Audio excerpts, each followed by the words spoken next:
evaluation today. That's mycomputercareer.edu. It's never too late to go back to school. Financial aid is available to those who qualify, including VA benefits. Introducing Wrangler Tough Light Jeans. The cowboy cuts you know and love.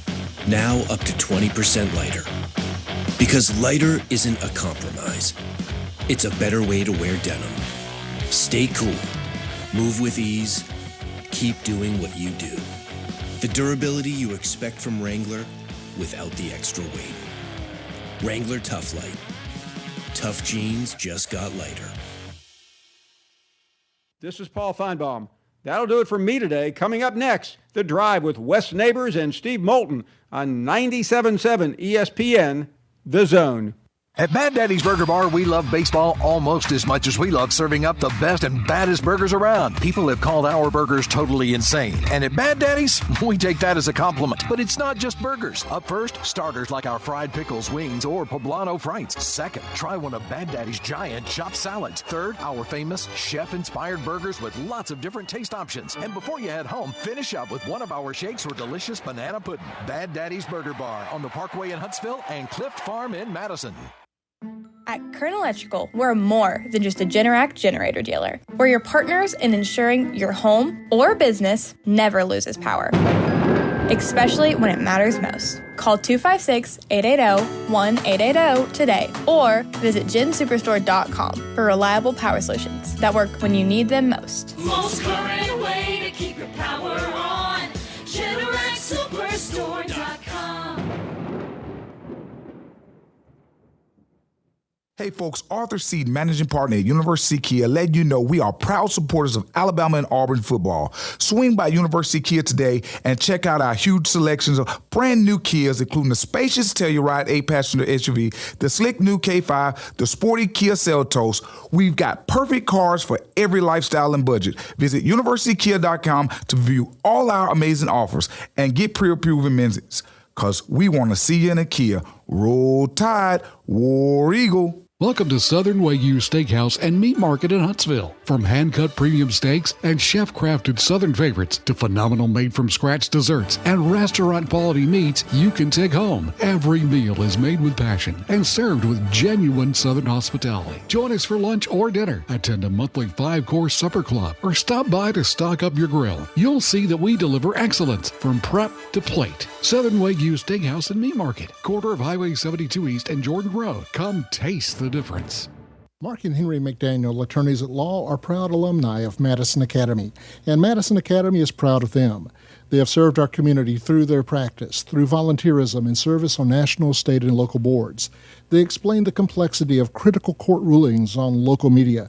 Their successful practice has been built on integrity. Both are veterans of MA Athletics and proud sponsors of Mustang football. McDaniel and McDaniel, attorneys at law. No representation is made that the quality of the legal services to be performed is greater than the quality of legal services performed by the lawyer. Normally, when you call a roofing company, all you hear is, you need a new roof. Not when you call Fleming Roofing and Restoration. Since 1965, the folks at Fleming have been focused on what you need, whether it's an easy repair or a full roof replacement, commercial or residential. And when it comes to storm damage, you want Fleming on your side. They know all the ins and outs of insurance claims and will guide you through the entire process. Log on FlemingHSV.com and book your free estimate today. Fleming Roofing and Restoration. We show up. Tom Abraham here from my friend Ross Roberts and his team at Valley Equipment Rental, and they have a brand new product for you. If you happen to be standing on a concrete or tile floor, Valley Equipment has the perfect cleaning solution for you. Whether it's new construction, daily work areas, or an area that's been neglected for too long, the Valley Equipment team of experienced professionals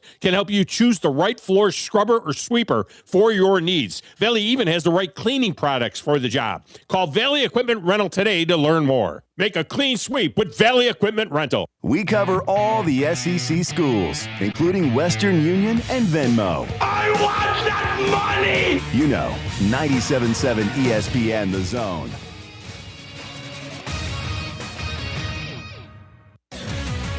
WCZN, Union Grove, Huntsville, Alabama. 97.7 ESPN The Zone. This hour of The Drive is brought to you by Lynn Leighton Ford, located online at lynnleightonford.com. Welcome to The Drive with Wes Neighbors and Steve Moulton. Call into the Neighbors Wealth Management Hotline, 256-576-4977. That's how I roll. And I'm not going to drink and drive anymore. That's 256-576-4977. Now, here's Wes and Steve. So I thought at the beginning of today's show that we would go through I know everybody wants to hear from Wes. I get it. I can't even make it through the punchline that I had written down in front of me. I mean, I do have some stories I would like to get to. By the way, no Little League World Series games today, as they are enjoying some rain up there in Pennsylvania. So, congratulations to the Atlanta Braves, who won a game today. Who knew? A game that you heard right here on 97.7 ESPN The Zone. It was a makeup game against the White Sox, and now they will head up to, fortunately, a very short road trip up to Milwaukee. And they're playing an afternoon game as well tomorrow. In fact, we're going to have that for you beginning at 3:10. All right, Wes, nobody wants to hear me. Well, I mean, so, went to the scrimmage today. It was this morning, started about 9. Oh, was that today? Yes, it was today. And the real action started about 9:30. First of all, I thought the scrimmage was they had the defense on one side, offense on the other, and it was very. When you say that, what do you mean? Just like, well, the defense was on one side of the field, the offense was on the other side of the field. See, a lot of times they would have the whole team. Like when Coach Saban did the scrimmages, this is a difference. It's not that he'd have both teams on the side of the field that they normally would stay on, but the defense was on the opponent's field, and it was very competitive. I mean, there was a lot of they were both sides of the ball were fired up, and and I was impressed with a lot of things, but I think going in, everything that I said this spring has come to fruition. The people that I thought would be good have gotten the cream's coming to the top of what you saw in the spring, in my opinion. So, defensive line is like advertised. This defensive line is as good as it's been in a long time. Yeah, they're deep. That's where I was about to go. Yeah, they're very deep. I mean, you had, one of the starters last year, Jamari Lathan, who they got listed as a 6-year guy. He didn't take a snap. They got a 6-year defensive lineman from Mississippi State.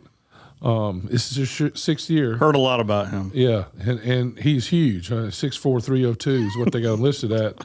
And, he's hard to move. I mean, the guy's you're 302. Yeah, I mean, you go they got a guy they got from Southwest Mississippi Junior College. I can't say any of these guys. I think Steve Bolo will say that. We can't say his, he's I think he's from originally from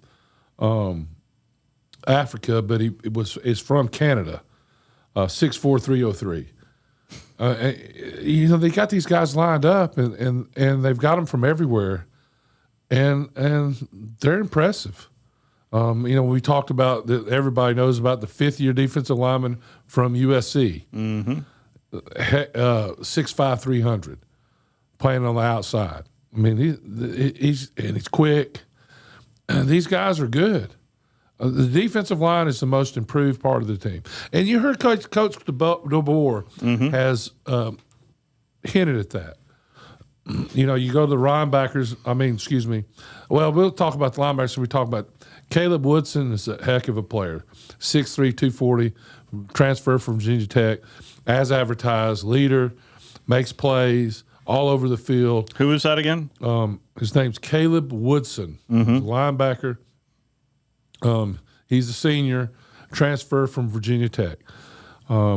He was all over the field. He made some big plays. what I will say is the offense, when they did struggle, it was because the defense was making plays. I mean, they'd have everybody blocked, but 7 on a fourth down play, they have a guy for a first down. He jumps up. But when the offensive line would struggle, was it complicated stuff in front of them, or it's little stuff? You know what I'm asking? And I'm not saying that. I'm not even going to begin to say they struggled. You said that, I didn't. No.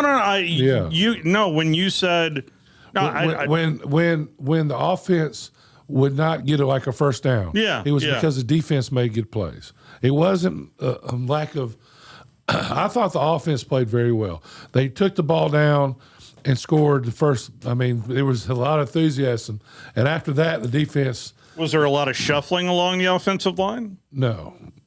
That's a good thing. I see that as a good thing. I think there's the deal with the offensive line is I can give you many. When I was telling my brother this, and it gets technical, but you got a tackle.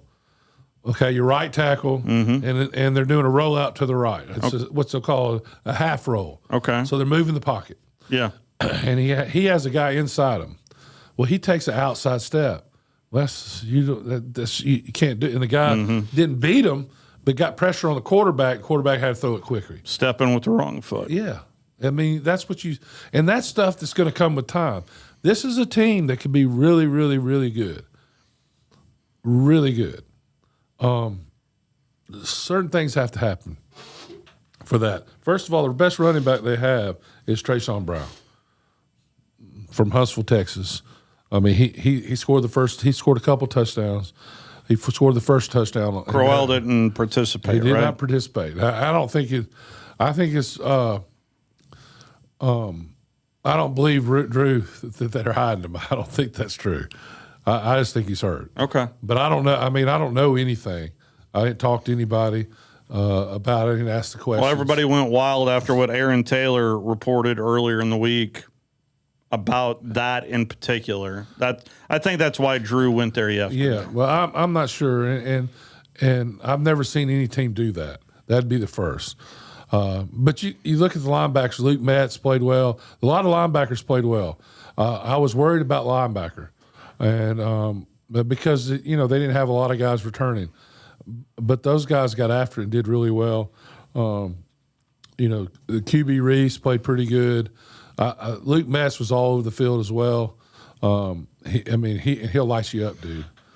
I mean, there was some smoke. I mean, he attacks the line of scrimmage. They have the pieces to be a good football team, but they're not there yet. I mean, they got to get better. They're going to have to get better. They got a lot of young guys out there that got to play, and I think they will get better. I mean, Sedarian Morgan played well. Ryan Williams did drop one ball, but it was it was one of those things where. Was the ball put where it was supposed to? Oh, it was a beautiful throw, but it was in traffic. Okay. And he was trying to make a move before he got the ball. I think that's most of where his problem is. They have trouble covering him. Everybody does. They hold him. They were doing everything. They had penalties in the end zone a couple times from holding him but I think the quarterback. Who knows? I've been wrong about who they start almost all the time. But in the end, I'm usually pretty right. And I just did Russell take the first snap or? Yeah, but I think that they alternated. I know the whole time. But Austin Mack took it last time, so I think it was there. This is a true quarterback. But the upside of Keelan Russell. And the fact that you can just see he's super talented, and I would say that Austin Mack is talented as well. You still compare him to Bryce? Yeah, he reminds me of Bryce. He's not there. I mean, he's not there yet, but he shows flashes of it. And when he's running, all of a sudden he throws the ball. You're like, oh, Bryce threw a pretty ball. Yeah, he did, and. He still has a ways to go to be Bryce Young, who's a Heisman Trophy winner. Yeah. But he is I think he has the potential to be there, and they have to see that. You know, to me, you remember I kept talking about that number 15 quarterback? Mm-hmm. He comes in with the threes, drives them down, makes unbelievable throws, and he reminds me of a kind of Mac Jones, and who was the other guy that won the national championship, went to Florida State? I can't Jake Coker. Jake Coker. He reminds me of those guys. Not super athletic, although he did make some runs, but he drove them methodically down the field and made one throw that there are three guys in the zone coverage. He dropped it down like he dropped it straight out of the sky to the guy. And a freshman made a good catch. The freshman. This is the third quarterback. Yeah, they're both freshmen. Jeff Thamala, he's from Nebraska. And then the guy that caught the ball was Max Suter, tight end freshman, 6'5", 250. The only thing I was disappointed in is, other than that guy looks athletic, but obviously he's a freshman. He has a way. I don't know how much he'll play. But the rest of them don't look very athletic at tight end. You know what I'm saying? Mm-hmm. They don't. They're not like 80 was last year. Mm-hmm. They're going to miss that because they're going to throw the tight end. Obviously, they nobody ever covers the tight end, as we all know. And they were open a couple times, but they're not as. And they hit them a couple times, but a couple times they missed them because they're just not very fast. I mean, they're just not as athletic as you would. I don't think any of them are. None of them flashed to me except for that freshman of being really, really good. And I used to talk about, I can't think of his name now, but he would always flash in all the practices, and now he starts for the Seahawks. I mean, he's the fullback for the Seahawks, and I can't think of his name right now. But, those guys have to improve. I mean, Caleb, guy that played last year, and they block well. They were blocking well. Caleb Edler's made some plays. But, he's not – they're not super, super athletic. I don't think there are any All-Americans out there. And that's how Georgia and some other guys have made a living in the college because they utilize those guys. But then again, they've just been there. A lot of them are just not playing, so they can get better. It's the whole thing. When you finally learn everything and you know exactly what to do, you play faster. That's right. So, and there's another young guard that really flashed to me, a guy named Jared Graham. He was with the threes, 6'6" freshman, 300 pounds, and he's from Atlanta, Georgia. And he got after it. What number is he? He's 66. He reminded me of Michael Carroll, who is last year at this time. I wouldn't be surprised if he keeps doing what he was doing. That might maybe get on the field late in the season, something like that. Well, yeah. I mean, provide some relief. But I thought that the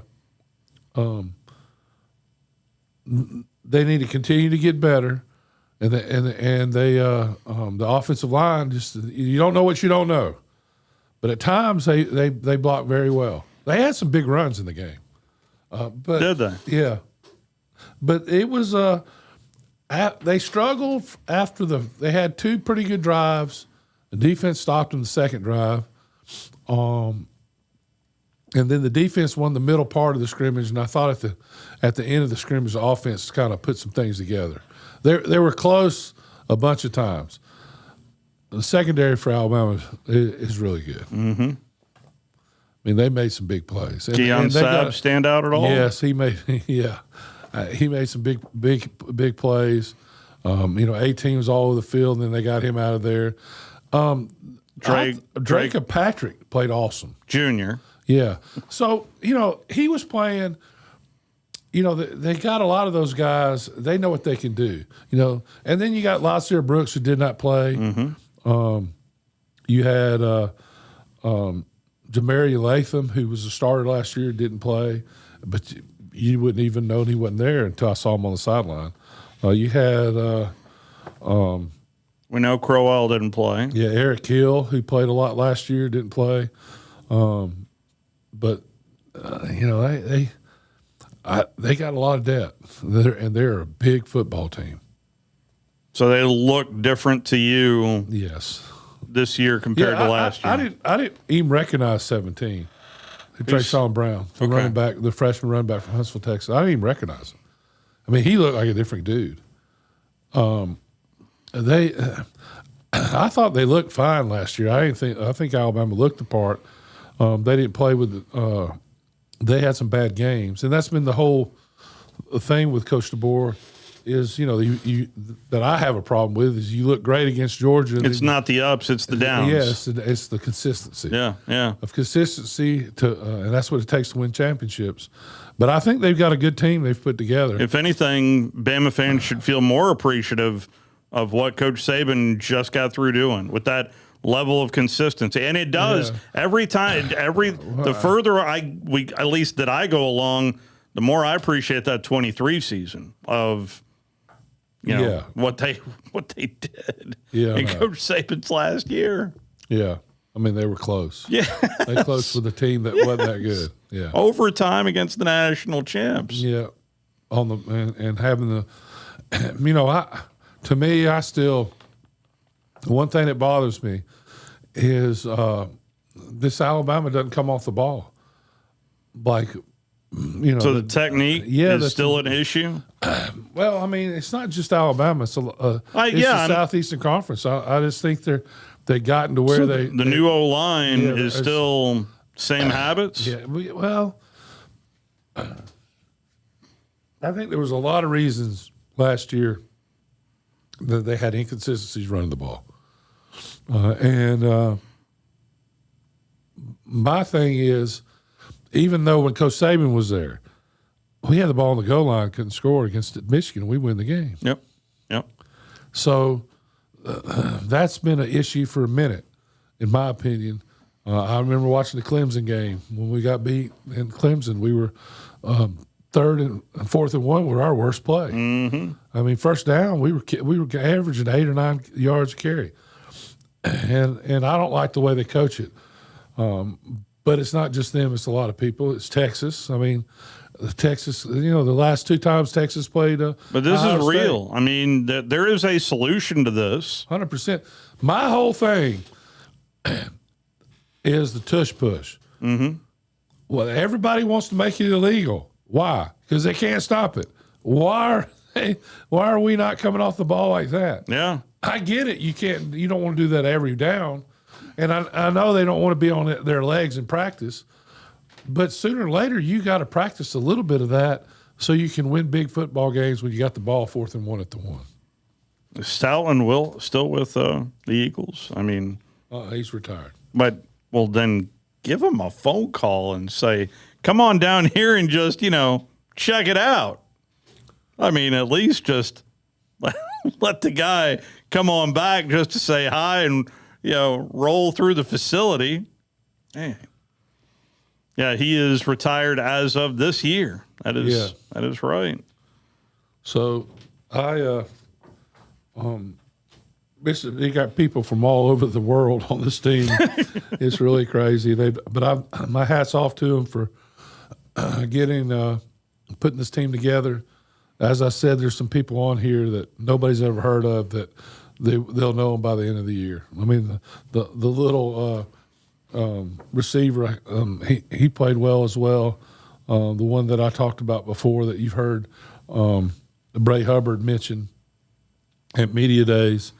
I'm trying to find which one it was, but he had a good day. He had some good plays as well. Ryan Coleman Williams or Tyler Henderson, number 14, wide receiver. Who's a junior, came from Vicksburg, Mississippi, at Mississippi Gulf Coast Junior College. So is he a sophomore, junior? He's a junior. Okay. And then, of course, Derek Meadows had a good day. He wasn't starting, though. He was with the second team. But he had a big day, and he had a couple plays that he had 3 more passes that were just fights for the that were won by the defensive back. I mean, there was the secondary is for real. Yeah, they're competitive. No, I mean, and they got people. They're deep. They got some young guys that played very, very well. That made plays against the first team when they took the other guys out. Dijon Lee, Dijon Lee's 6'4". He's a 6'4" corner. And it was good to hear that I didn't realize Noah Rogers is not out for the year. That's right. That's right. So, and then of course, Lotsier Brooks didn't play. That's right. So they just have some playmakers. So Brooks is supposed to be back relatively soon. Yeah, I don't think. As for Rogers, there's no hardcore, concrete. He's coming back by Kentucky or coming by. I would believe middle of the year myself, but there is wide speculation on Noah Rogers. Right, but yeah, it was. I thought it was a good practice. They're not where they need to be on the offensive line yet. I think they have the pieces to be pretty damn good. It's just going to take a little moment, and they're playing against some really good guys now. And you remember last year, I came back and said that we'd lose 3 games, that I didn't think our defensive line was very good. Yeah, that's right. Yeah, I remember that. Yeah. And this is a complete change. So the only thing, and you said depth-wise as well. To me, are you talking 2 deep? Or are you talking 3 deep? How deep is the defensive line? Well, I think they had 8 or 9 kids that can play. I mean, I really do. The guys, there's some second and third stringers were playing last year. Now, they were rotating them in. It was hot as hell, hot as Hades. You don't have to say that. I mean, it's Tuscaloosa. It's late August. What was funny is everybody said they kept watching me. We were sitting on the opposite side so we could sit in the shade. We kept going up the where the shade was. We were almost at the top at the end. Gotta do what you gotta do. Yeah, it was hot, but yeah, it was good seeing everybody and enjoyed the short visit to Tuscaloosa. Was it well attended? No. I mean, I don't think they want anybody there. Yeah. I get that. Yeah. I mean, they started at 9 o'clock. And I was glad it did after. Yeah, I bet. Yeah. And it was, So we kept waiting for DeBoer. It was 11:05 was the scheduled time, then 11:15. Then I think he finally rolled out at about 11:25. Well, I'm sure he was talking to his team, and I think they went over it a little bit. But what was really interesting, my phone was just blowing up. I was talking to Dr. What'd you see? Yeah. It's funny. It's who's quarterback? Who's quarterback? It's going to be somebody. Did it look different in between the two, or? I think so. That's just me. One of them you can. Folks, he's saying Keelan Russell without saying Keelan Russell. Yeah, I mean, I'd be surprised. But you're not the only one. But I said you have 2 Jalen quarterbacks Hurts would that start the first game. Yeah, you did, and you were wrong about that, but ultimately you were right about what we saw out of Jalen Hurts. Yeah, and these guys flash in practice, and then maybe they don't play a lot, and then they leave, it seems like they always end up in the NFL, the ones that flash, because there's a lot of great athletes out there, like there are on all these teams. Mm-hmm. Yeah, and when you stand out out there, then you're going to stand out anywhere. Let's find out if I missed a question or two. Grumpy has called in. Grumpy, did I miss something? How are you, Grumpy? It's good to hear from you. Pretty good, man. I'm troubled with some etiquette here, man. I got a medium pizza on my way home and ate it in the parking lot, and then my girlfriend called me and told me she cooked dinner. So I got to go home and eat an entire plate, or it'll look bad, right? Oh, 100%. Yeah, you do. Yeah, you do. Night, man. You got to step up, Grumpy. You need to run around the parking lot 2-3 times. Yeah. I got to get my offensive lineman on, man. Hey, listen. Hey, I want to crunch some numbers with you. I guess, have you guys talked about the new free kick rule in college football this year? No, we have not. Yeah, just to, for people that don't know, I guess they brought in it's a punt or a kickoff. A kickoff's not going to happen, but so you can fair catch it just like the NFL. That's right. Now, and then you can kick the ball on. Can you use a tee? No, I don't know that. You're telling me you can use a tee? Yeah, like if they're, because the defense can't even be on the field. They have to be out of the way. So I could see how you could tee it up. There is no snapping the ball. You're just going to put it in place. It's like a kickoff, yeah. It's like a kickoff. You can, I believe you just put it on a thing. Okay. I don't know. Okay, and this is what I wanted to run by you. Okay, so let's say you're on the your own 2-yard line, and you got a 10-yard end zone. So your punter's back close to the out of bounds. So he's going to punt it in college football. If he's got to get rid of that thing quick, what are we looking at? A 50-yarder out of the end zone, and he's 7 yards deep. So it's going to be on the 43-yard line, right? Well, it could be. So a 50-yard punt, they measure it not from where he punts the ball, but from the line of scrimmage. Yeah. Okay. So that being said, it seems to me like the kicks are getting longer and longer. I don't know if they're putting more pounds per square inch, pressure in the ball. All right, Tom Brady. I know that the NFL put helium in it. Well, yeah, the NFL used to give you the game balls an hour before the game, and then they started giving you all the game balls for the season at the beginning of the season, so your managers could work those the leather, and that's one big reason why the kicks have gotten longer in the NFL is by the end of the season they can work that leather for 15 weeks. They can do everything they want to, massaging that ball, putting it in a machine. They put them in those machines that shake paint at Home Depot. I saw one guy that was doing that. And they just make that leather as flexible as possible so it can dent in with the kicker's foot as far as possible before it springs back against the foot. But what I'm getting at is this, is that I think we might actually see a few of those this year. And I've never go ahead. I will tell you, I did get a message back. Steve Shaw is joining us next week. So I'm going to make a point to have this conversation. Steve, by the way, is going to be your game official, if you will, for Disney and ABC. He's going to be the expert, as he is now retired and no longer the national coordinator of officials. Now, I do have a request. If you could write this down and make sure you ask him, if you would do me a favor, ask him when do the teams get the footballs for the game? Because if they're going to play ball, it's because the NFL wanted it to be more exciting. They wanted longer kicks. That's why they purposely started giving you those balls way in advance. So if the college kid gets the ball the same day as the kickoff, I don't think that it'll be what it is. Balls. Everybody uses their own balls. There you go. See, I wrote that down. I just to make sure. I wouldn't be surprised if every university bought a paint can shaker from Home Depot. Thanks, man. So, hey, have you seen the what's it called, the camp, the Seahawks camp on yeah, did you see Tuesday? Well, did you see where they had what they do to all the balls? No, I didn't. The process. Yeah. That was crazy. Yeah.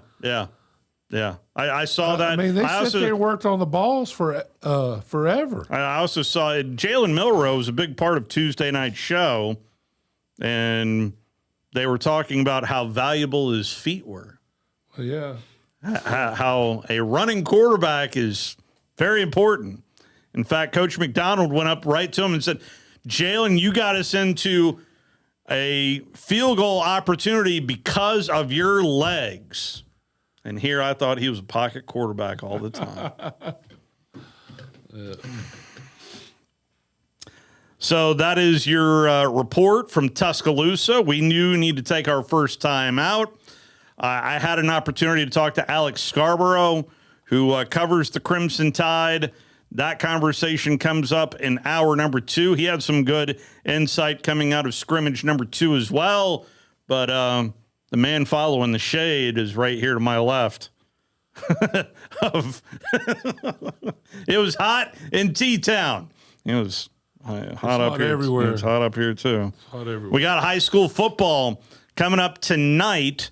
The Randolph Raiders are at the Pisgah Eagles, and we'll have that coverage for you beginning in the neighborhood of 6:45-ish. They should be arriving right about now up on the mountain.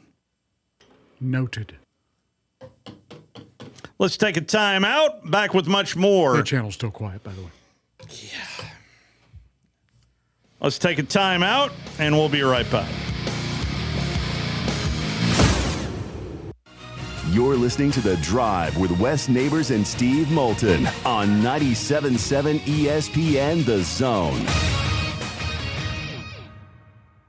Hey, I'm Bobby White for Lynn Layton Ford Indicator. Summer is flying by and our summer sales event is coming to an end soon. But there's still time to lock in low, amazing summer deals. Now's your last chance to get 0% financing, 0 payments for 90 days, 0 maintenance for 2 years, and $1,000 down payment assistance on a huge selection of new Fords. With your good credit, get up to $6,000 off MSRP on 26 Broncos. $6,000 off. While they last, get $7,500 off MSRP on a 25 Bronco Sport. $7,500 off. The last new 2026 STX Crew Cab started under $46,000, and Lynn Layton Ford will never add any dealer dock fees or some ridiculous upcharge. Don't miss out on 0%, 0 payments for 90 days, 0 cost for maintenance for 2 years, and $1,000 in down payment assistance. Hurry into Lynn Layton Ford, right in the heart of Ford country, just a mile south of the Beltline indicator, or online anytime at lynnlaytonford.com. Bronco 28442T, Bronco Sport 28032D, F-150 28485T. See dealer for details.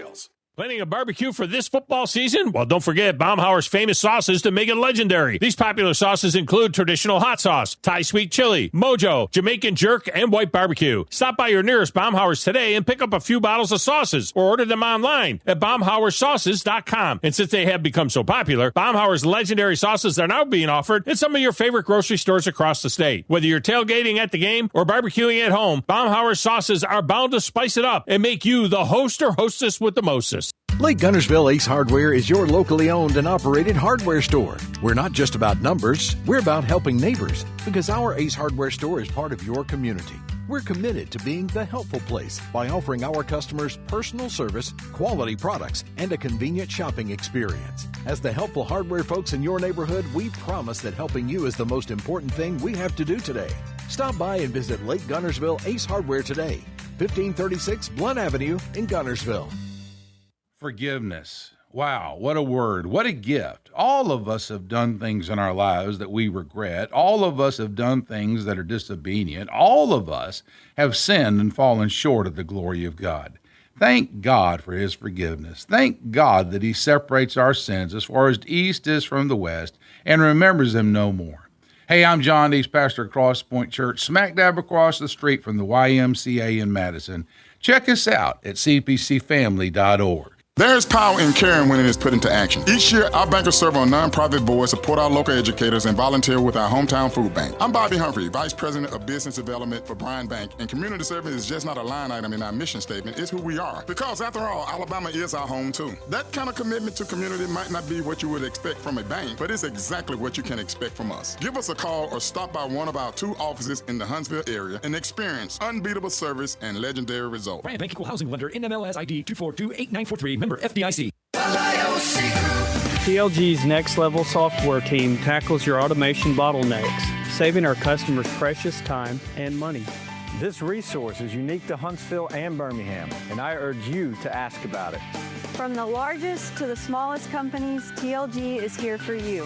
TLG is doing the right thing for all aspects of your company. Just ask anyone.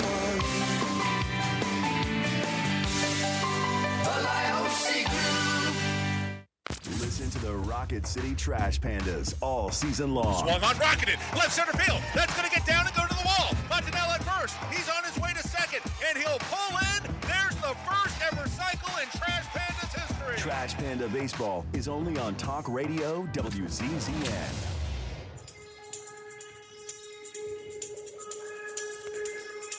Welcome back, my friends, to the show. All right, good morning.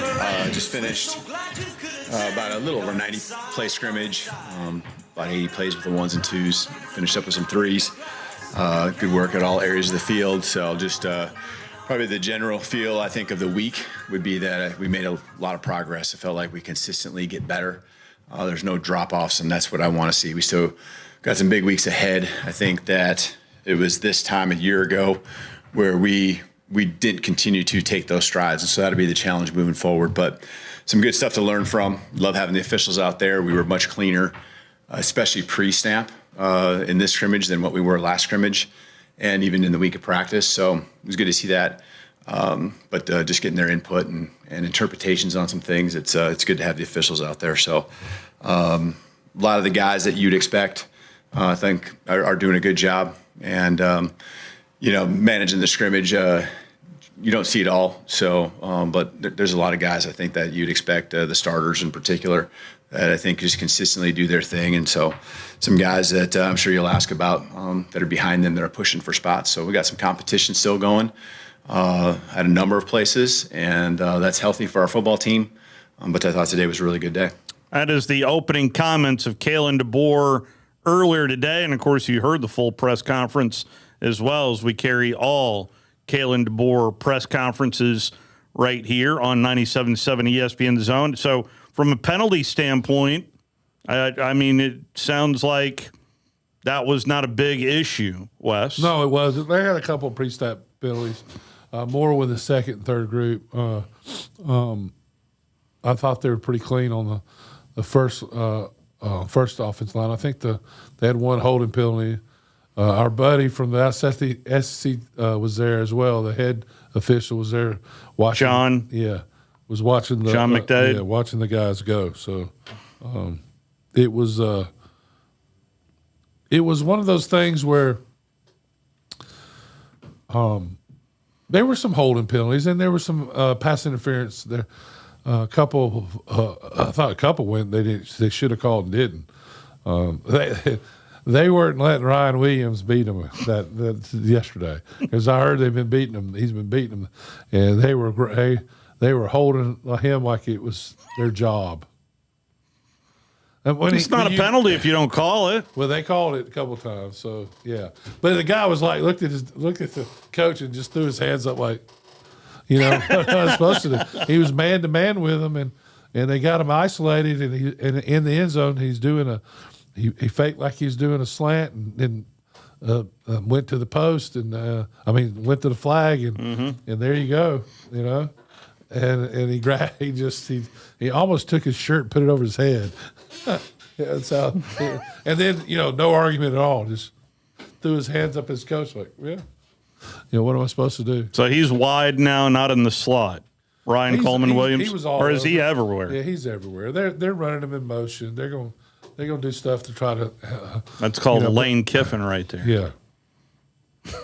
Well, you got to keep the guys like that. You got to put pressure on the defense, moves them around, and makes them harder to double when they want to double. So he's bigger than he's been. I think that's what they did to him last year a lot. And in the end of the first years, they just got really physical with him and beat him up a little bit. And he's he was 17 then, now he's 19. So he's older. Sam Fleming is here with us from Fleming Roofing and Restoration. How are you, Sam? Good. How are you guys doing? Good. Just rolling through the report. Yeah, we're getting closer, huh? So, is it ever going to stop raining? I don't know. It feels like we're getting small showers here and there, but I got a lot of plants that are wilting in the backyard, So I'm waiting for this cold front. I heard of one. I don't see it on my forecast. So, if somebody wants to do maintenance on the roof, how do they go about that? Well, I mean, if you're suspecting that you've got an older roof and you're just wondering if things might need to look at, just give us a call. I mean, we'll just come out there and just do a brief inspection and just see if there's anything that catches our eye that you might want to do just to give your roof a couple more years of life. A lot of times there are pipe flashings, might need, replaced. They're neoprene. The neoprene can rot out, and you won't really know anything's wrong until you get a leak. So we can check stuff like that, check your flashings, check and see if there's any high nails or nail pops or just things that just need, recaulked, resealed, just a little refresher. But we'll come out and just take a look at it, just like we're giving you a quote. And maybe you don't need anything at all. We'll tell you that. So they told me that, which is a lot of difference. Then we told Steve to stop screwing things into his shingles, and I did. Of his house. And 100%, I followed. What was he screwing in his? I can't remember. It was like a light. It was a light for my driveway. Yeah, Steve was like, "I got a problem with my roof." Went over there. I'm like, "Steve, you can't screw things into your shingles." So you know what I did? Imagine that. You drill holes in your roof, you got a problem. Hey, you got a leak. It's That's like amazing. Who saw that coming? That sounds like Georgia math to me. Yeah. Don't do the Griswold either, where you staple. So I got rid of the tree next to the driveway. Yeah. And I'm right next to a light. Yeah. So it's all good. Man, I'll wire something up and just hang it right there on. Okay. All right. Come on out. Yeah. Come on out. I'm serious. You can Come pay on me out. a beer, it's fine. I'm even better. Even better.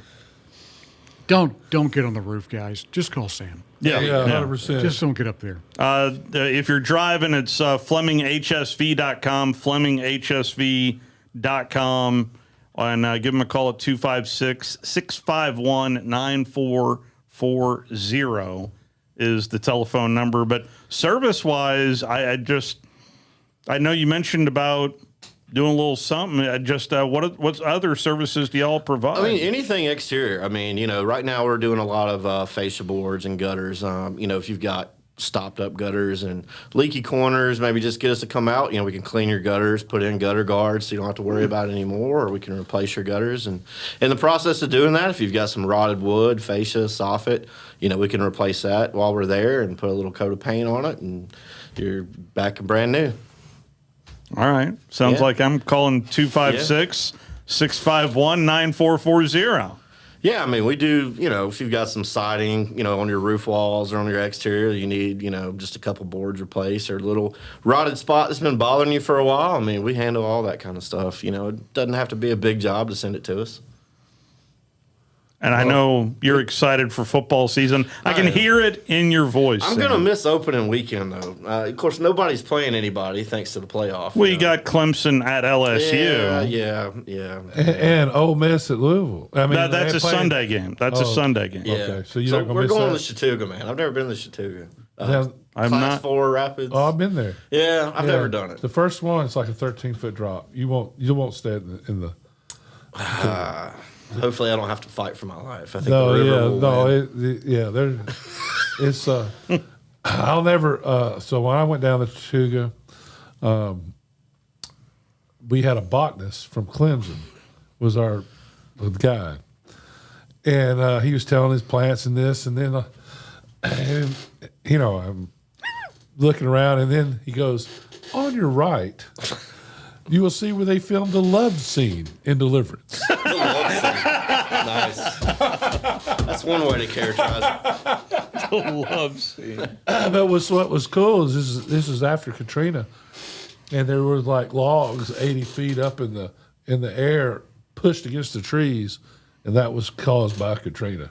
It's nuts. Like really? That's how high the water got. Yeah, that's insane. It was insane. I'm sure it's not like that now because that was a long time ago. But we had gone not long after it. Yeah. Yeah, we were trying to take everybody in the office going, and then we did the math on it and figured out it was opening week of football, so we had a few drop out. Yeah. So y'all, that's like a team building thing you're doing. Yeah, we do several of those throughout the year. We go fishing a couple times. I'll take a few duck hunting, whatever. Yeah, when we take them duck hunting, it's more just like me buying ammo because they can't hit anything. It's really bad. You just might as well go to the backyard. We got hit with a game warden one year. I mean, we're just like a traveling group of bad. I've seen some of your guys when you guys went up in my neighborhood. I've seen your guys and your crew. They get along great. Yeah, really looking out for each other. Yeah, we're good buddies, man. You know, I mean, hopefully not too. I gotta remind them it's not always a buddy. I mean, every group's got that one guy, but I mean, you know, we're all that Drew, one guy. Depending. Like, you know, hey, you know. But yeah, I mean, I know you weren't looking at me when I said that. I graduated with Daniel Watts. Gary Wallace was really good friends with Johnny Day, who's been with us for like 5 or 6 years. Jake Bickle just joined our team. I've known Jake for 10 years. He's like a 28-year-old that acts like he's 45. You never know. Big guy, too. You'd like him. Yeah. Graham Hollingsworth, really good guy. Yeah, we're just laid back, you know.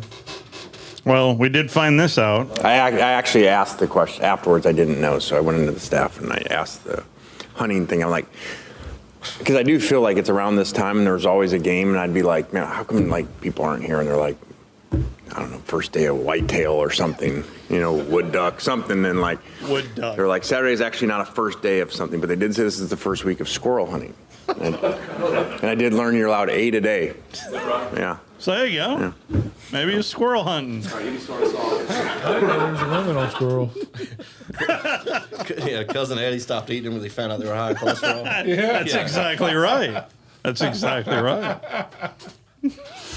Well, you know, I can highly recommend Sam.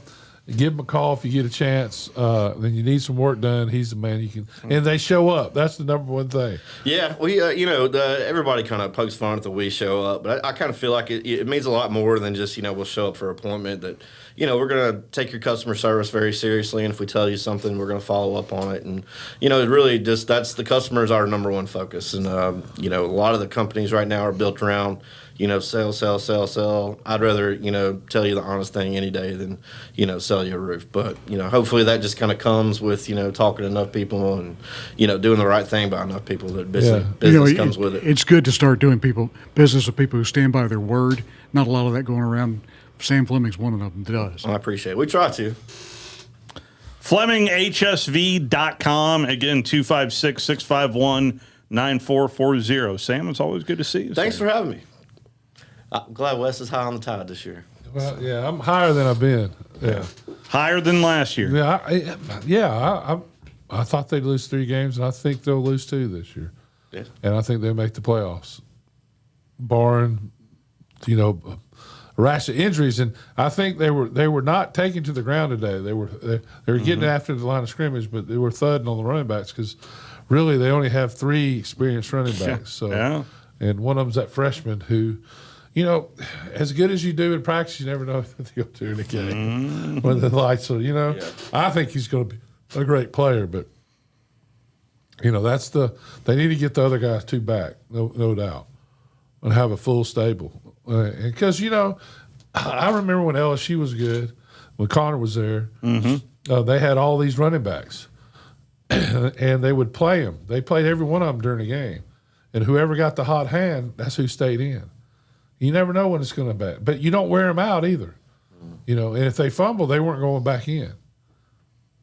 I mean, if you fumble the ball, you were not going. You were done. They'd say, you know, I forget what Les Miles would say, but he would say like, it was a saying he had. It was like, you know, it wasn't take. He had a lot of sayings. Yeah, it wasn't take him out. It was something like the, I don't know, unwind him or something. I don't know exactly what it was, but. He had a saying, and then they would or back him down, and that would be it. They just pull him. And best story I have about that, though, Coach Bryant, Georgia Tech, right? And they were on their 2nd or 3rd string quarterback, and they're losing the game. And he tells them, whatever you do, and back then the quarterbacks called their own plays. He said, whatever you do not throw the ball. You cannot throw the ball. So they run it. He backs up and throws an interception. Coach Bryant says, you'll never play another down for the university. They took him out. You're done. And so they're on the final. They're down by, I don't know, I think it was 2 points at the end against Georgia Tech, at Georgia Tech. They played horrible the whole game, and the last quarterback, other than him, goes down, And Coach Bryant put his hand around his arm and says, I'm going to give you one more chance. Just this one time. And my mom said a guy kicked the field goal because even the kicker was hurt.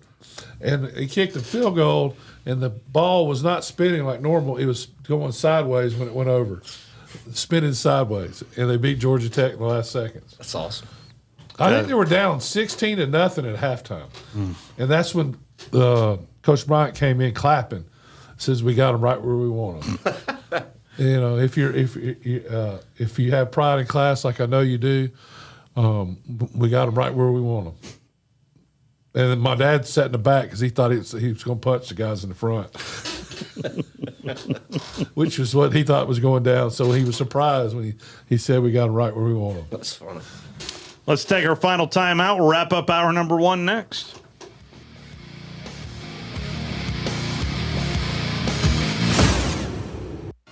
You're listening to The Drive with Wes Neighbors and Steve Moulton on 97.7 ESPN The Zone.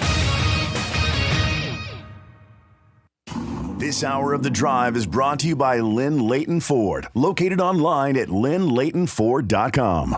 Hey, I'm Bobby White for Lynn Leighton Ford Indicator. Summer is flying by and our summer sales event is coming to an end soon. But there's still time to lock in low, amazing summer deals. Now's your last chance to get 0% financing, 0 payments for 90 days, 0 maintenance for 2 years, and $1,000 down payment assistance on a huge selection of new Fords. With your good credit, get up to $6,000 off MSRP on 26 Broncos. $6,000 off. While they last, get $7,500 off MSRP on a 25 Bronco Sport. $7,500 off. The last new 2026 STX Crew Cab started under $46,000, and Lynn Leighton Ford will never add any dealer dock fees or some ridiculous upcharge. Don't miss out on 0%, 0 payments for 90 days, 0 cost for maintenance for 2 years, and $1,000 in down payment assistance. Hurry into Lynn Leighton Ford, right in the heart of Ford Country, just a mile south of the Beltline Indicator, or online anytime at lynnleightonford.com. Bronco 28442T, Bronco Sport 28032D, F-150 28485T. See dealer for details. Since 1983, Berkshire Hathaway Rise Real Estate's Ann Adams has been your local go-to real estate expert in the area. As a buyer, you can trust Ann's in-depth knowledge of the local housing market to narrow available properties down to those you'll be interested in, saving you time when shopping for a new home. When you're ready to sell, Ann's expert negotiation skills will ensure you get a fair price and hassle-free experience. Call Ann Adams today at 256-337-2625 or email annadamsrise@gmail.com. You invest in your customers with your heart, soul, and skill. Well, it's time to invest in yourself with the next generation Cat 255 compact track loaders from Thompson Tractor. After all, those who give their best deserve the best. And this machine has it all, with features that include a more powerful engine, tri-axle truck loading capabilities, a spacious cab, and a smooth ride for all-day comfort. Thompson Tractor knows how much value you place on your customer satisfaction. It's how you build your business. It's also how we build ours. Since 1957, hardworking folks like you have counted on Thompson to provide the absolute best lineup of equipment in the industry, all backed by a customer service and product support team that time and again have proven to be second to none.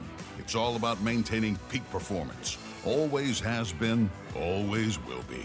Visit ThompsonTractor.com for details. Thompson Tractor, we're here for you. These days, saving time is important, and saving money is even more so. That's where Eagle Masonry and Insulation comes in. Over the years, Eagle has expanded their services to meet the needs of folks like you in our area. If you need masonry, brick, stone, or block work, Eagle should be your first call. They can even help if your property needs grading, erosion control, and Eagle can handle dirt haul-off. Call Eagle Masonry and Insulation today at 256-755-1556. Eagle saves you time, and Eagle saves you money. When a team sticks together, it shows in the way they work and the way they treat you. We don't just hire great people, they stay. On average, our managers have been with us over 15 years, and company-wide turnover is under 3%. It's a culture built on integrity and heart. When you call, you get someone who knows your name, understands your business, and is invested in your success. And that means service you can count on every time. Your Fox 54 weather. Fox 54 Weather Impact meteorologist Emily Owen. Expect to see a partly cloudy sky for this Thursday night across the Tennessee Valley. Low temperatures fall into the low 70s for the overnight. Heading into our Friday, we'll see mostly sunshine. A few showers and thunderstorms could be possible in the afternoon. High temperatures warm into the low 90s. Your Fox 54 weather, only on 97.7 ESPN The Zone. Listen to the Lynn Leighton Automotive Friday Night Scoreboard Show, powered by Lake Guntersville Ace Hardware, each Friday night on 97.7 ESPN The Zone. Rolling, rolling, rolling, rolling, rolling, rolling. How long have we done this show? Well, we've done this show a while. 14 years. The fact that we do not have a live mic traveling wherever Connor Neighbors goes to is just a huge minus. Oh, there's something else now. Connor just called during the break. They're arguing. Called his dad and said, "Didn't I score 6 goals in like a minute 45 when I was playing hockey?" Thanks for listening. Yeah. Oh, no. I love me some rawhide. So, no, I'm making fun of. Never. Some of these jokes are just for me. Well, we mentioned Les Miles in the last segment, and I got to play it. I mean, one of the classics. Good afternoon. Just want to remind everybody that it's Columbus Day. It is. That all those of you that know Italians and like Italians are the people that might venture onto a ship and travel to explore and find new lands. This is your day. So it is your day. It's not St. Patty's Day. No. That's a different day entirely. It is an entirely different day. Interesting how you can start talking about Italian. You got a little Italian. Yeah. That's the forget about it. That's the Michigan/Louisiana accent. Yeah, forget about it. That's right. Don't worry about it. Miss me some Les Miles. Yes. Mama's making the gravy. Hear a little bit more from Kalen DeBoer after the top of the hour. Final thoughts of scrimmage two. I'm trying to remember if we've gone quarterback heavy. The defense is going to be, I think, tremendously better. You say tremendously better. Do you think they'll be more attacking? Yeah, they just look like they were in their mid-season. If you've form. got that kind of stuff on the back end, it makes the front end. Yeah, and then you got linebackers that are very, but they got to play consistent. I didn't like seeing Ryan Williams drop a ball. One ball. Yeah. He dropped 3 last year, and I didn't say anything. I told you, but I was like, he didn't look good. He is, last year. Yeah, that was last year, not this year. No, I mean, he looks like a different player physically. They all look good to me, to be honest with you. They look good on the hoof. And we'll see if they can put it together. There's more to winning than to having great players. You know, you got to play good. But this team looks better today than they did a year ago today. 100%. And last year, that team went to the Rose Bowl. Yeah. I know many people don't like to think about what happened in the Rose Bowl. Alabama doesn't go to the playoffs this year, it'll be because the offensive line didn't develop. And I think they're close to being good. I mean, when you look at those guys, I mean, 6'4", 302, 6'4", 302. These guys, and they can move to Devin Tompkins. And they're 5th, 6th, and 6-year guys. They've gone to what they're going. They're going to have 10 guys that are 5th and 6-year seniors. And experience is a big deal. Yeah, and you'll see them sign 15 next year, same way.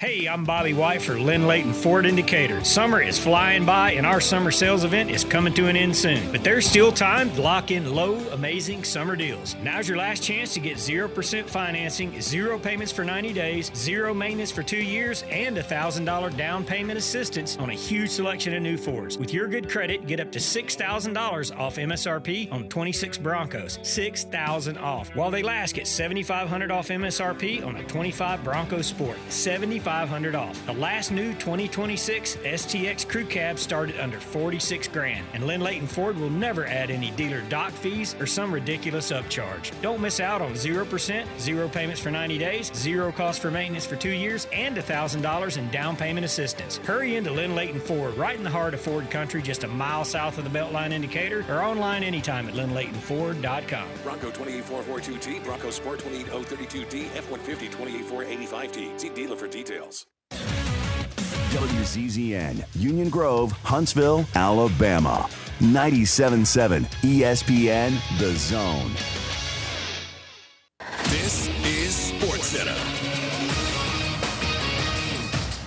I'm Christine Lisi. Oklahoma with a big commitment to football coach Brent Venables. He agreed to a new 6-year contract running through the 2031 season, averaging more than $10.5 million per year. Sooners coming off an impressive 2025 campaign during which they made their first college football playoff appearance since 2019. ESPN college football analyst and former Sooner, Dusty Voracek. Speaks to the trust that everyone there around the program has in Brent Venables. There's real positivity. New athletic director there on campus and Roger Denny. And I had a chance this summer to be around both Coach Venables, Roger Denny, and Jim Nagy. And there's alignment between those three. The vision and the future is clear. And that's with Brent Venables running the show there in North. NBA, it's back to Cleveland for James Harden. The free agent guard agreed to a new 3-year, $97 million contract to return to the Cavaliers. NFL, Ravens starting center Danny Pinter expected to miss an extended amount of time after injuring his right leg during joint practices with the Vikings. Lions tight end Sam Laporta uncertain for the season opener due to a hip injury recently suffered. Raiders rookie QB Fernando Mendoza, top overall pick in the draft, set to start and play at least 2 quarters in tonight's preseason game against the Texans. Kickoff an hour away on ESPN. Major League leading Brewers beat the Mariners 7-4. Milwaukee scored 34 runs in taking 2 of 3 from Seattle. Blue Jays took care of the AL East leading Rays 5-1. Toronto's a half game out of the final AL wildcard spot. Gavin Williams 11 Ks in 5 2/3. Guardians beat the Giants 5-2. Cleveland 5 out in the AL Central, 1 back of the final AL wildcard spot. Hey, it's Evan Cohen. Coming up Friday, the Raiders have questions about who should be their starter, but I'll tell you why I think it would be a huge mistake for them to play Fernando Mendoza too quickly. It's Unsportsmanlike, 6 a.m. Eastern, right here on ESPN Radio, ESPN2, and ESPNU.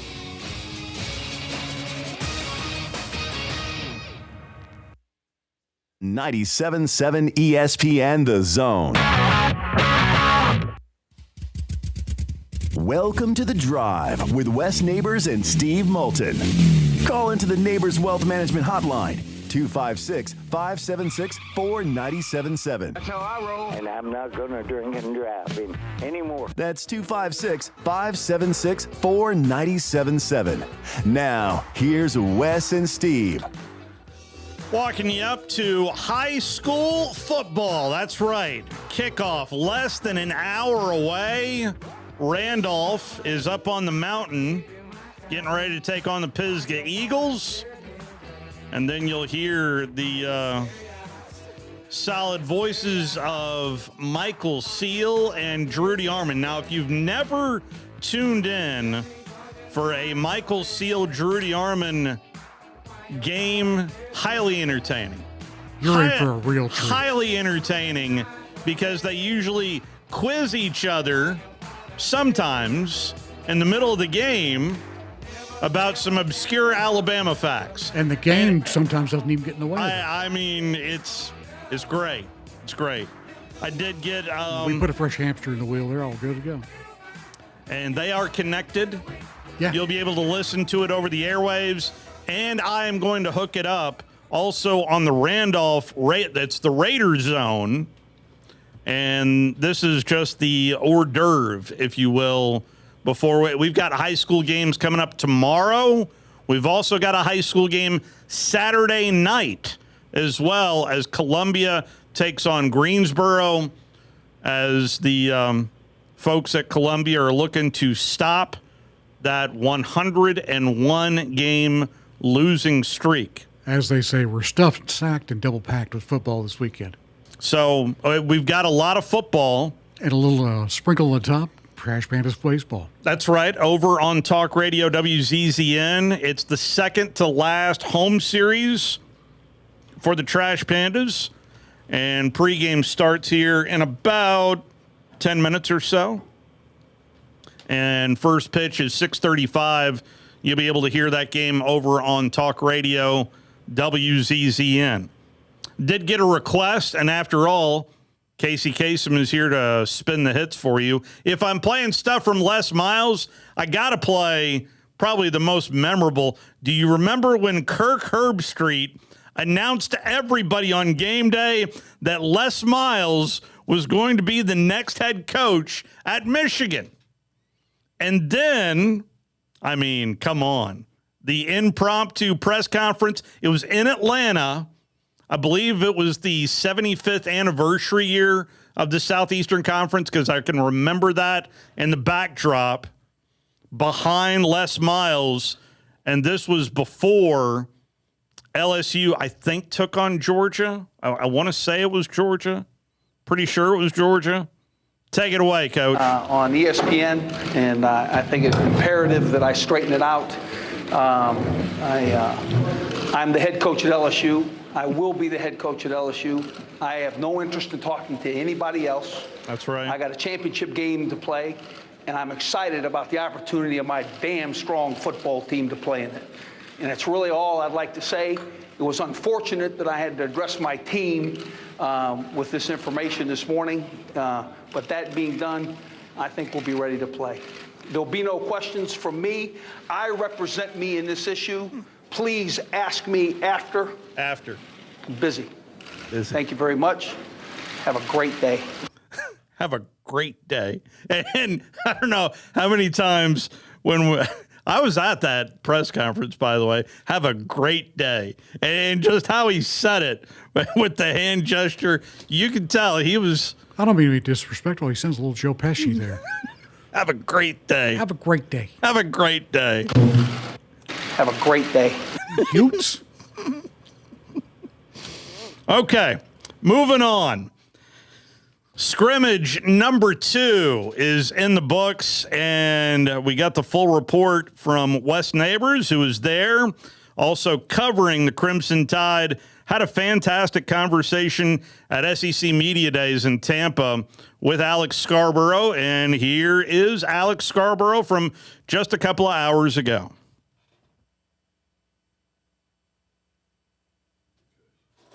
Tell me a little bit of what you have heard about scrimmage number 2, sir.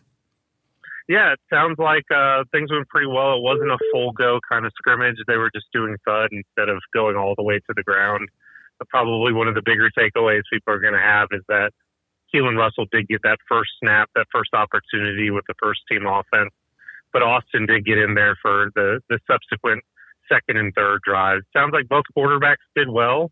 They had their moments, and another probably big takeaway is the offensive line performed at a much higher level than what we saw or what we heard of from that first scrimmage, which was a little bit troubling because we all know, replacing 4 or 5 starters there, a lot of new faces, a learning curve is to be expected, but it sounds like they're sort of getting a grasp on that. Now we'll see, a lot of injured players to sort of account for, EJ Crowell, Latier Brooks, those guys, how quickly can they get back and get into the fold when we're staring at, week 1, only a couple of weeks away. Yeah. Is the running back room the biggest area of concern? I would still say it's probably the offensive line, even though the better showing from this scrimmage compared to the first one. But at the same time, again, 4 or 5 starters you're replacing. And that one returning starter, Michael Carroll, really talented, but only started 6 games as a true freshman. And is, oh, by the way, playing, guard instead of tackle compared to a year ago. So there's a lot new there. You still want to see how a guy like Racing Delgatti, the transfer from Cal Poly, how that translates to the SEC. Jackson Lloyd, a first-time starter, left tackle, tremendous athleticism, really high upside. But, what does it look like when, it's real game action? It's not scripted. There's all those things going on. So, I think it starts up front. Obviously, a big area is they're trying to get that running game going, and that's going to be huge to watch. What does a new, a sleek down Daniel Hill look like, and those other players' availability? Trayshawn Brown's really interesting. But as we all know, none of that really matters if you can't get the job done up front with the line. Correct. And it's with the information that came out, I believe, from Aaron Taylor earlier in the week, specifically about EJ, it was I feel like there's been more of a buzz about EJ. I don't have to tell you, right, Alex? No, it's there's a lot of focus on him, and rightfully so. Look, I was in Birmingham, what was it, December, January, whatever it was, when he was playing for a state championship at Jackson High School, and wanted to see what this 5-star kid was all about. And I watched him run for 300 yards and 5 touchdowns in a state championship game. I mean, a tremendously talented player. It does, I'll be honest though, it gives me a lot of pause that, you get in, he enrolls early with the intent that, hey, I'm going to try to make a difference as a freshman, and basically misses the entire spring and has now missed a big chunk of preseason camp. What does his, we know what the raw talent looks like, but where is he at in terms of the learning curve of, knowing the offense, knowing protections, and those things that really separate, a guy who's just really talented versus a guy who's going to be trusted to put on the football field. Because, there's another freshman in that room, Trayshawn Brown, who has been available that whole time. And he's only a 3-star, but he's, I think, really impressed some folks there, even inside the building, beyond maybe what they expected at this point in his development. So, right now, I'd almost look for more, at least early in the season. I'm almost prepared for a little bit more Trayshawn Brown than EJ Crowell. And then, you just see where he's at injury wise and how he can sort of, again, fight that learning curve and get to a point where I think they all believe he can make a difference as a true freshman. Again, it's just when will he be ready in terms of that football maturity. I can almost hear everybody screaming at the radio saying, talk about the quarterbacks, talk about the quarterbacks more, talk about the quarterbacks more. What is the likelihood that we're going to see both against East Carolina at this rate? I think it's pretty strong. I mean, again, it's East Carolina. They are a good group of 6 program, but they're still nonetheless a group of 6 program that Alabama, if they're doing everything that they should be able to build a pretty big lead. And then I think they will be looking for an opportunity to get both of those quarterbacks on the field.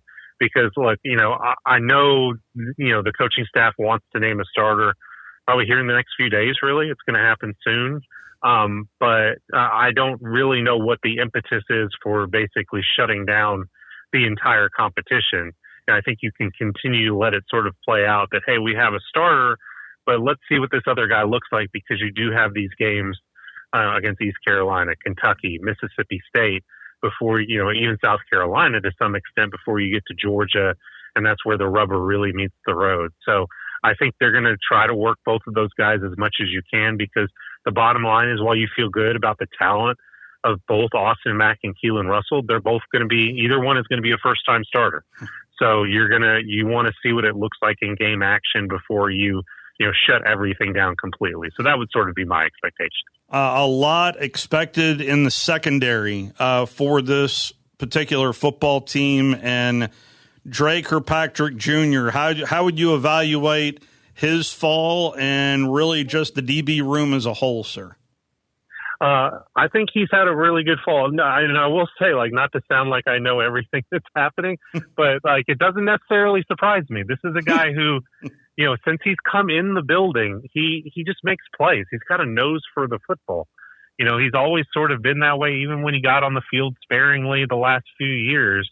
You just see Kirkpatrick out there. Maybe we're all trained to see it from his dad, but he has a nose for the football. The question for me though is how does he get on the football field? In what way? Because it's an uphill climb in terms of the guys who are going to be starters there. You're not really, people have a little, a little bit of things to say about Keon Sabb, but he took more snaps on defense than anybody last year. I don't think he's coming off the field. Bray Hubbard's not coming off the field. They feel really good about Red Morgan playing that Husky position. So where does he get in? Kane likes to rotate players. Kane Womack, it really does, like beyond what I expected. But how many snaps reasonably are we looking at him making plays? I don't know that. I think there's obviously an opportunity there. The more plays you make, the more you're going to see the football field. But again, I do think it's a little bit of an uphill climb. But it's a very good problem for Womack and Maurice Linguist, the defensive backs coach, to have. They have a very deep secondary where I'm very curious. You see a guy like not just Drake Kirkpatrick, but Ivan Taylor, Zay Mincy, Carmelo O'Neal. They've got a lot of players that they can rotate through and feel really good about their ability to make plays. Was really intrigued hearing from Coach DeBoer earlier about the kicking game because, quite honestly, heard a lot about Quinn, the transfer that came in. How competitive do you think the kicking room is? Very, because Lorcan's got a leg on him, man. And we saw those of us who were at A-Day in the spring were able to see some of that. He can hit from distance. 50 plus is in his range. And he was accurate in that setting. And he's a guy with a lot of maturity, a guy who played, overseas. I think he's in his mid-20s. Like, he's got a lot of experience already to him, played at Marshall last year. So he brings a lot to the table. But at the same time, Connor Talty is a guy who, for all the lumps he took early and even middle part of last season, he did start to turn the corner later in the year. And there's no question about the ability that's there. Go look up his recruiting rankings among kickers. I know that's getting a little bit in the weeds for some people, but there's a reason he was highly ranked coming out of Chicago area. He's got a really strong leg. It's just the mental side of things. Can he sort of get all that together and not, let external factors sort of get to him like we saw a little bit last year? That's the name of the game for every kicker, but I'm very curious to see how they're used in different ways, because I could very easily see sort of a split in terms of, not just who's handling kickoff duties and who's handling field goals, but also who's handling those extra points. Two of the guys, who does Kalen turn to when he wants to kick a really long field goal? Not something they've really done a lot the last few years. They had Jalen Milrow, who could convert really well in those fourth and short situations. And then last year, they didn't have a lot they trusted in terms of from distance. So they didn't, they went for it a lot on fourth down in terms of like that 30 to 40 yard line where you might try a field goal. So does either Lorcan or Connor give them the ability to say, hey, let's try a longer field goal here instead of going for it on 4th and 2, 4th and 3 sort of situation? I think we all know what this team gets out of, say, a Ryan Coleman Williams or a Yanze Pierre or a Zabian Brown. But is there a name or two that you've kind of maybe raised your eyebrows this fall saying, okay, I'm going to keep my eye on him? I'm not to sort of cast a wide net, but it's the entire transfer defensive line class. Okay. It's Devin Tompkins, it's, Terrence Green, it's Desmond Umeozulu, it's Kedrick Bingley Jones. And this is the bet I think Alabama is making. They really wanted to improve, get bigger and longer on the defensive line and try to win the line of scrimmage more so than they have the last few years. And those were the guys they had circled. Those are the guys they went and got.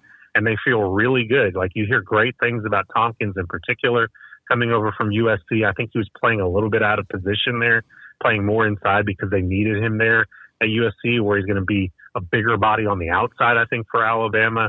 Terrence Green, a really big body nose tackle type. Like, can he give them a little bit of something up front in terms of being disruptive?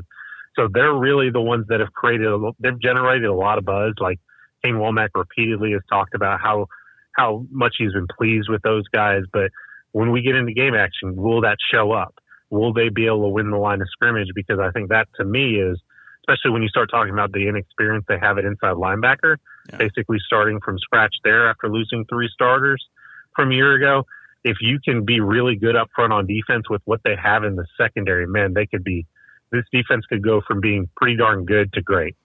I know everybody's goal is to be 100% injury-free at the end of fall camp, and that's not the case for Alabama. But is there anything that you're hearing of okay, he's gone for the year? That there is no chance that he's not coming back? No, I don't think that's the case at this point, unless something new pops up from the scrimmage today that I haven't heard anything to that effect. I mean, in terms of players that people would know, obviously losing A.K. Deer to an ankle injury is tough. I think you're probably looking at maybe in the 2-month range for him, but still the ability to come back. You know, you lose Jordan Edmonds, a reserve cornerback.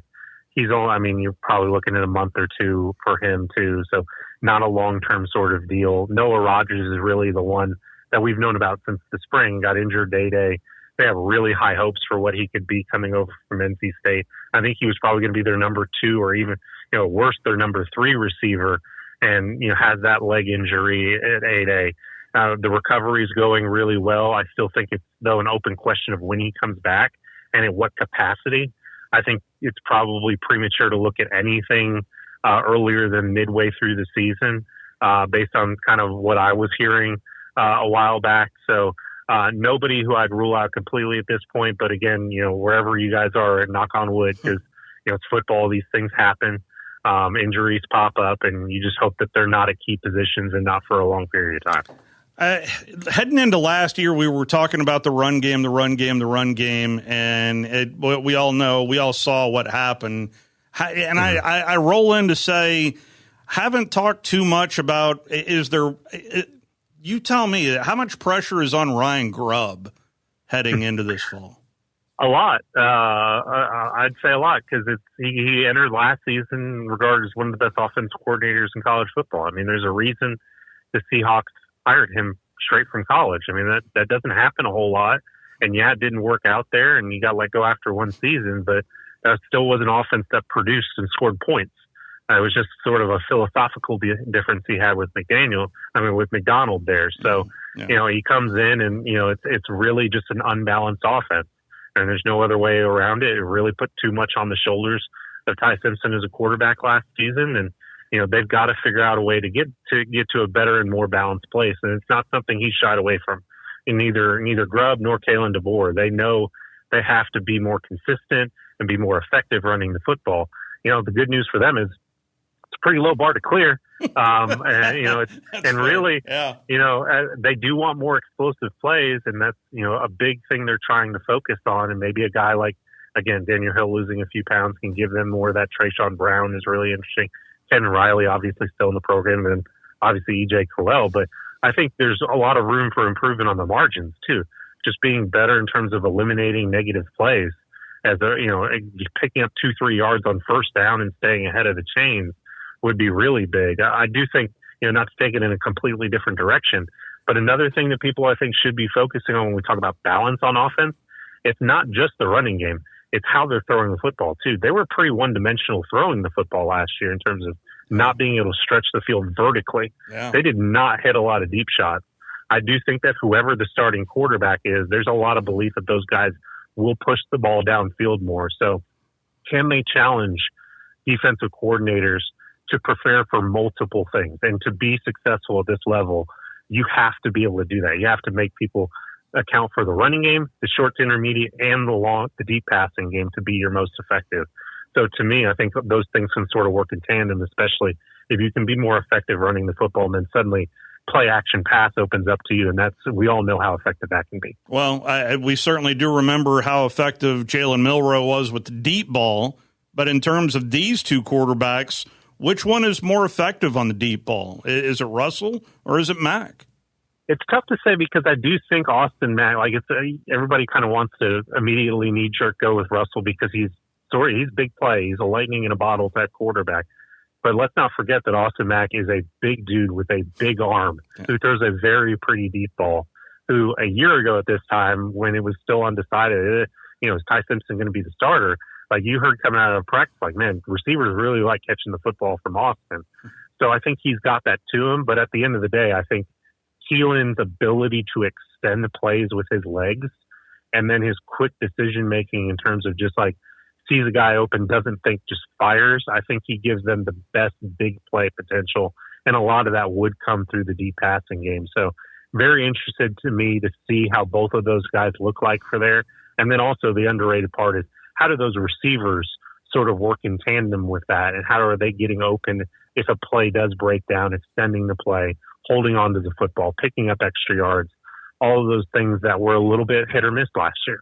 What intrigues you most heading into the final weeks, I guess week and a half from now, of this final part of fall camp, Alex? Yeah, obviously waiting to get official word on that quarterback battle is a big, is where everything starts.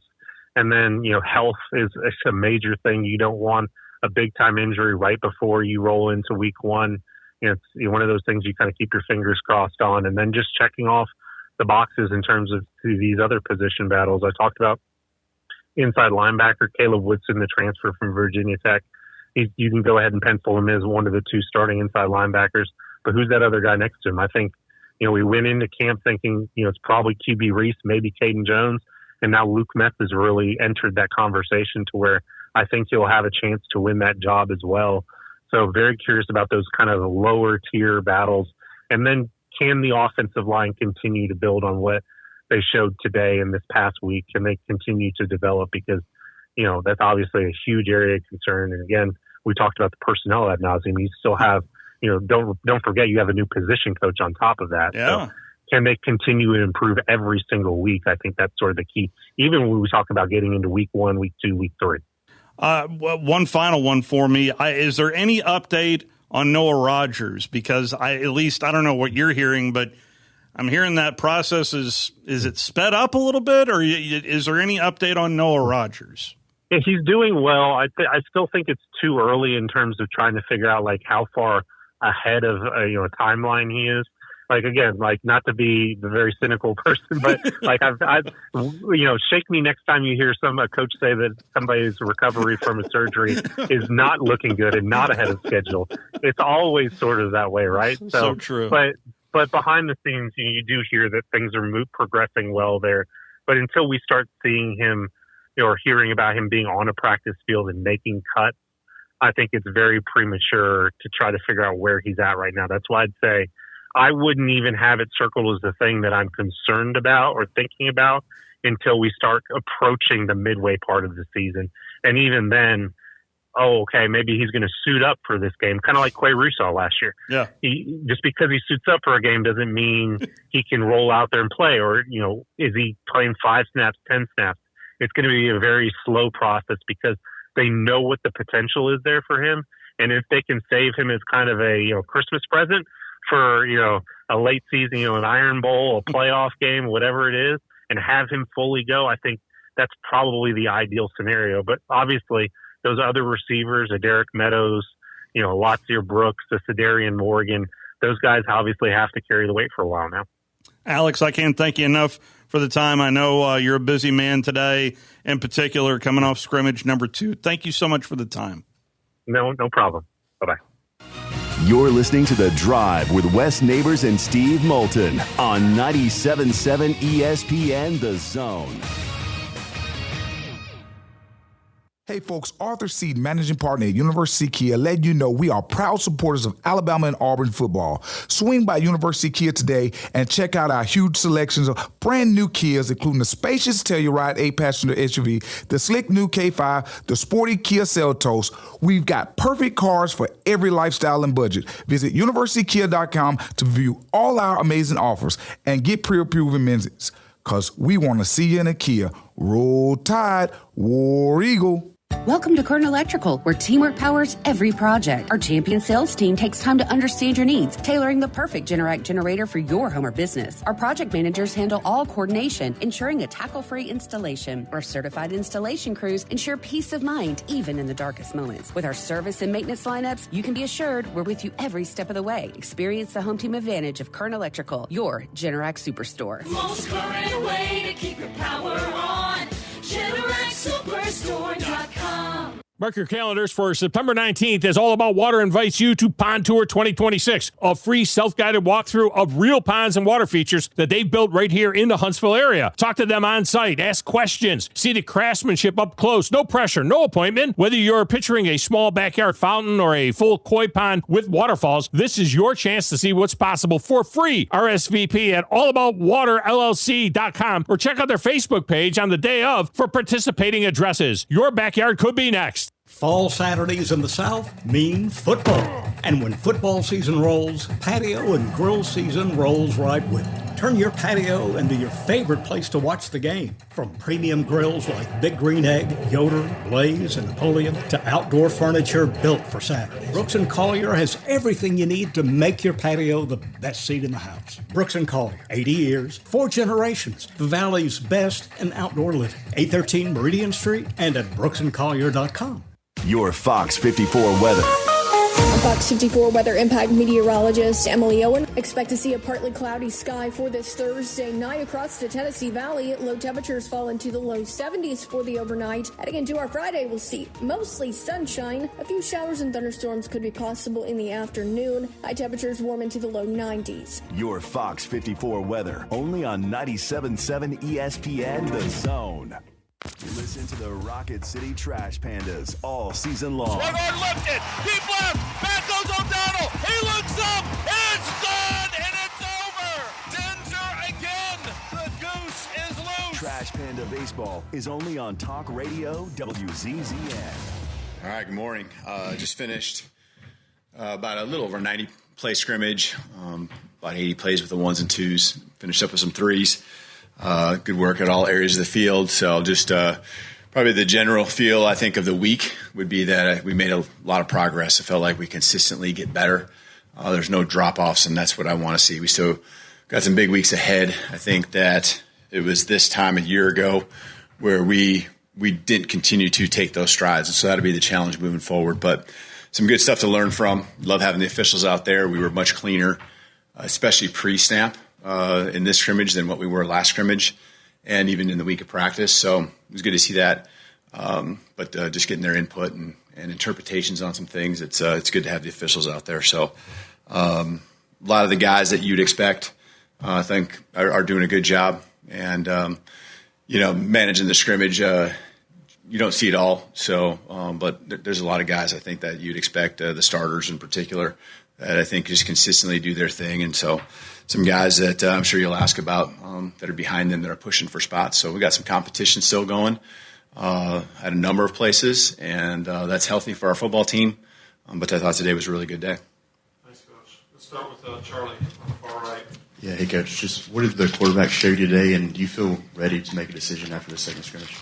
Yeah, I mean, I think that, again, I'm looking at the whole thing. And, of course, it does matter when you get to a scrimmage. And we scrimmage literally every day to some extent in practice, moving the ball, playing the situations. And so today was just more of that. And, you kind of get a pretty good idea. But stepping inside of Bryant Denny, kind of the day is really devoted to a scrimmage. And so, what do you got? It is important to perform at your best on a day like today. But I think it's just been consistent. I think, again, when I say pre-snap, it is everyone, but I think a lot of that starts with the quarterback, right? How he comes in the huddle. I think they're clean with, the command and calls and getting the line of scrimmage. I would say this, I think pre-snap, any checks, I felt like they were on it on another level than what they were a week ago, which is what you'd expect. And, we made a note of that, and they've improved on that drastically. So getting us in, more than anything, getting us out of bad calls and bad looks. And that's, a big part of the quarterback's job other than executing the play. So we'll work through it here this weekend, see where we're at, and just continue to discuss it as a coaching staff. Go to Katie. Last week you talked about the offense starting a little bit slow and some early turnovers. Just were they able to start faster today and limit turnovers? Yeah. I think we had one turnover. Might be wrong on that. I'm pretty sure it was just one on the day.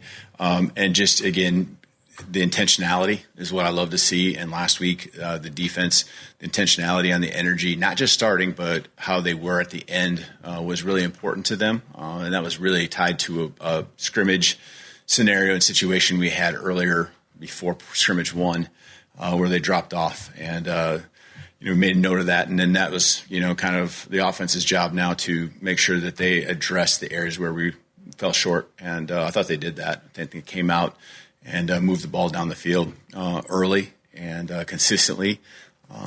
it starts again with just getting to the line of scrimmage and your operation there. Everyone breaking a huddle, and all it takes is one guy going to a wrong position, and now the quarterback's trying to get that corrected. So less of that all week in practice, and I think you saw that today. The offense I thought did a much better job. You can see that they're honing in on the things that they do well. There's always areas that are weaknesses across the team that we need to continue to work on.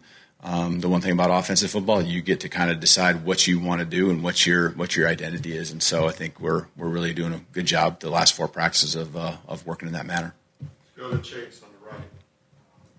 Who had to sit this scrimmage out, and did you get out of this scrimmage healthy? Mm-hmm. Due to injury or anything? Yeah, I mean injury. As far as just guys that are still out, EJ is not scrimmaging, and I'd expect him. We're really hopeful that sometime next week he's coming back to step on the football field and practice. I would put Latsier in the same category, did not scrimmage today. Nick Sherman did suffer an injury today, and he'll be evaluated. It's a lower extremity injury. And so that was it as far as any injuries that happened in the practice today. So is there anyone else here wondering about? Okay. Just how ready do you feel like Trayshawn Brown is to contribute right away? I was going to ask about EJ, but there we go. You just gave that. Yeah. I just really think that Trayshawn, especially going to camp, that's the question, and you just feel more and more comfortable with him out there. I felt pretty good about him as a ball carrier, based on what we saw this spring. He's just always working on ball security and the things that it's faster at the college level, but he's really adapted well. And then it just leads into pass protections and any checks the quarterback makes. And you can see he's a smart guy. It matters to him. So he's definitely not noticeable in a bad way out there. He's going out there making plays and continuing to progress. And I think EJ was heading that way too. So it'll be good to get him back out there on the field. Colin? Hey, Keelan. Is there any separation between Keelan and Austin at this point? Depends on what you're looking at. Again, we look at them just moving the ball down the field, and both of them, I have to look exactly the drive charts because they flip so much between ones and twos. But we can go in with either one of them. I feel very comfortable with that. And obviously, we got to pick one, and we will. We will pick one. We'll continue to work through that here in the days ahead. Yeah, how has Lorcan, Quinn, and Connor Talty fared in the scrimmages, and are you pleased with their progress this fall? Yeah, I think both of them, are very, very talented. And I think Connor's really built a lot of momentum through the offseason, especially since the summer. Lorcan, you can see what he's got as far as leg strength, whether it's field goals, kickoffs, and just maturity. And so he responds and battles back. There's going to be adversity. You're not going to be perfect as a kicker. So a lot of it is like, what's it look like the next kick? What's your response going to be? And so it's a strong competition right now. It's a battle, and I mean that in a good way because they're both kicking very well. Two more. Let's go to Emily Grace in the back left. Coach, you mentioned that pre-snap was cleaned up. How do you feel like the overall offensive communication was today? A lot of it ends up just not just how you break, but when you get to the line of scrimmage, what that urgency, communication, all of it, just what it feels like, and you can almost anticipate that a play is going to be executed well by how it sounds with the line talking, how they break the huddle, and you can just see there's more and more confidence, and that's leading to. I would just say, generally speaking, this week, you're not having busts like we would have week one. You're seeing a gel. You're seeing now you're seeing holes open up, for the running backs to run through. And, we broke down what an explosive run play, what it takes during the beginning of fall camp. And that's the yards you get before contact. That's making a missed tackle, and so, there's a formula to that when you play the percentages, and I think you're seeing more and more of that happen, but it starts all up front with the offensive line. The protection, I think, was ahead of the run game early in camp. I would have said, I think last week, that I liked the direction we were going. I think this week the run game has continued to improve. I think we had as a team, I think we had 4 really good practices this week. Yesterday was more of a walkthrough. What'd you see from Rico and Meadows in place of Lazier? Yeah, Meadows got a lot more opportunities today, and that's a lot of times when it comes to. I thought Rico 2 days ago really took advantage of some balls that came his way, made a lot of nice plays. I mean, they're both very trustworthy with everything, and the responsibilities. It's not about that. Now it's about going out and use your athleticism to make plays. But I thought Derek, and again, a lot of it's because of the opportunities you get. He got more opportunities today than most of the receiving core, and I thought today was a really good growth day for him.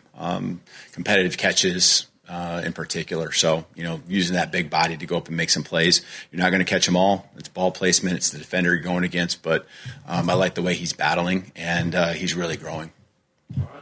Thank you. WZZN, Union Grove, Huntsville, Alabama. Alabama! Your home of the Crimson Tide Sports Network. The following is a special presentation of 97.7 The Zone.